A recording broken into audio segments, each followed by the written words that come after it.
What's up, Blueroof Nation? This is your boy Jonathan, and welcome to episode 3 of John's Corner. Once again, completely different than the last two. I'm trying to find out exactly how I want it, and we'll see where it goes. But for this episode, I have no co-host, and it's probably going to be a lot shorter, so bear with me. But first and foremost, check out my sweater. TSD Town, son. What? Check that out. 4-color demons. Tell them Steve Dave, for those of you who listen to podcasts. They're friends of Kevin Smith. They're on Comic Book Men. You should check them out. If you don't know them, then you're... What the hell are you doing with your life? Anyway. So today, me and my best friend Zelda, you've seen her in the videos. We went to the Comic-Con, Fan Days in Irving. And we saw a Q&A with Emma Caulfield. Pretty, isn't she? Anya from Buffy the Vampire Slayer. And it was pretty cool. She admitted that she doesn't really watch Buffy, which kind of like broke my heart. It's a little hard. But it was kind of weird. It's like, why are you going to admit that? Like, you're in an audience full of fans of Buffy and you're going to admit you don't like Buffy. I don't get it. But that's her thing. I still love her. She wants to call me. But anyway, so today we're going to be talking about a few things. First up is the Ant-Man trailer, because last week we watched some trailers, talked about some movies, so you can check out the Ant-Man trailer right here. I'll give you a moment to do that. Go do it. Are you done? You done? Okay, good. So that was awesome, right? That shit was badass. The fact that they set it up to where like Hank Pym is a retired hero or whatever, that's kind of cool, giving the whole Marvel universe a feel that Captain America isn't the only one who was a superhero back in the day. Then they go Captain America and then Iron Man. There was other people in between. I think that's pretty cool. I also love the fact that they brought in Scott Lang, to show that his whole family side, how he does stuff for his daughter and his family. I think that's pretty legit. I am so excited for this movie. I know it took a little hit when they fired or Edgar Wright left or whatever that drama is, but I'm soaked. This movie is going to be awesome, dude. Alright. Next up, Fantastic Four. So did you watch it? Okay, because I did, and despite myself that I'm very, very mad at myself for this, I actually think it might actually be kind of okay. I didn't say that, no, but it actually, I'm not going to lie, it actually looks pretty cool. I mean, I still have issue with some of the stuff I've heard surrounding it, like Victor Von Doom or Dr. Doom is just his internet handle and he's an internet hacker. I think that's stupid. The fact that they got the powers in the negative zone and out of space, that's kind of stupid.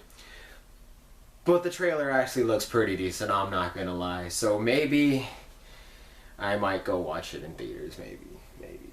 Well, I've seen every Marvel movie that's ever come out in theaters, so of course I'd see this one too. Why? Who am I kidding? It's just like me saying I'm not gonna go watch Star Wars. I'm probably gonna go watch Star Wars. But I don't know, I was surprised because I had very, very, very, very, very low expectations for this movie, and boom! It's actually better than I thought it was going to be.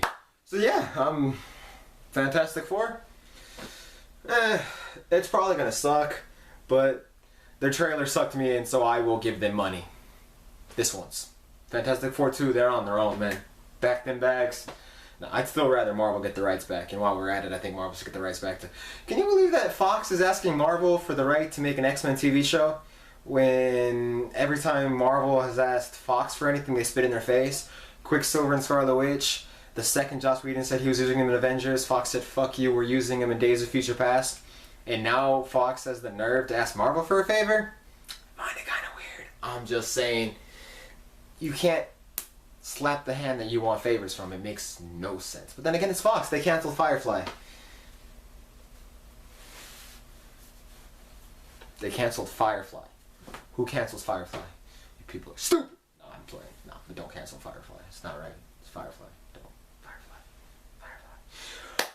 Anyways, next up, have you guys seen the movie The Judge? Here's a post.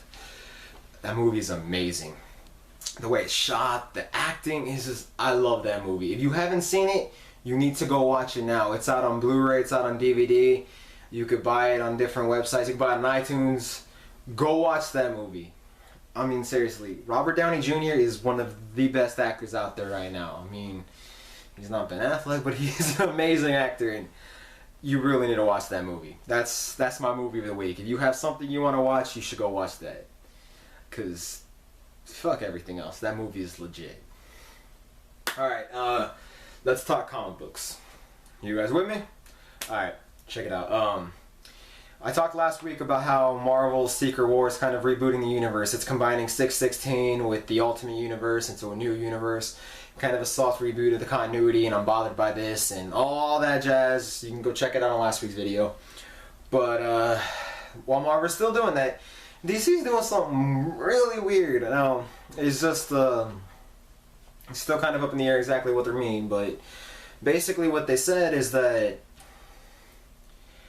I believe it was June, I think, don't call, you can, I'm not 100% sure, but coming up around the same time as Secret Wars, they're throwing out the new 52, it's gone, but they're not bringing back the post 52, they're not creating a new, they're just basically getting rid of continuity, and whatever the story calls for is what will happen.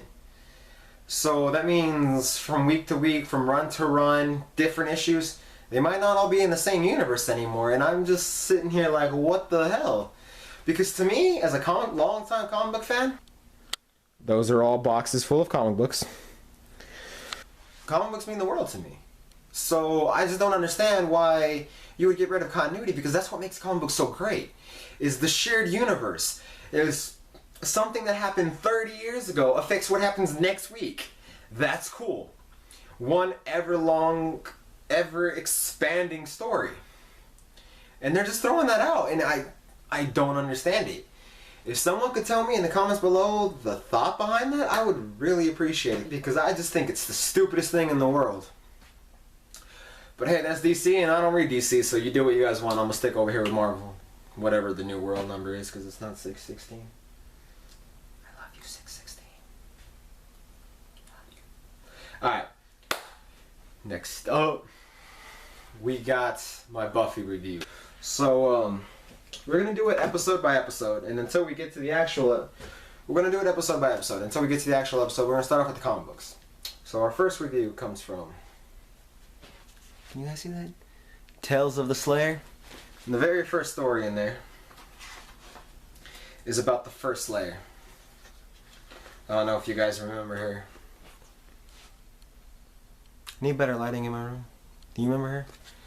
But it's basically a story of she's killing a vampire, and a girl comes up to her and she's like, "Oh, we thank you for saving us." And she explains to her that there will always be a chosen one and all this stuff, and then she's like, "Can you leave, because we're scared of you and we don't want you here." How are you gonna tell someone who just saved your life that, yeah, you need to get gone? Ugh. It's a good story and I like it, but I don't like that girl who told her to leave. I think that's just like, this girl saved your life and you're booting her out of your city. What a bitch.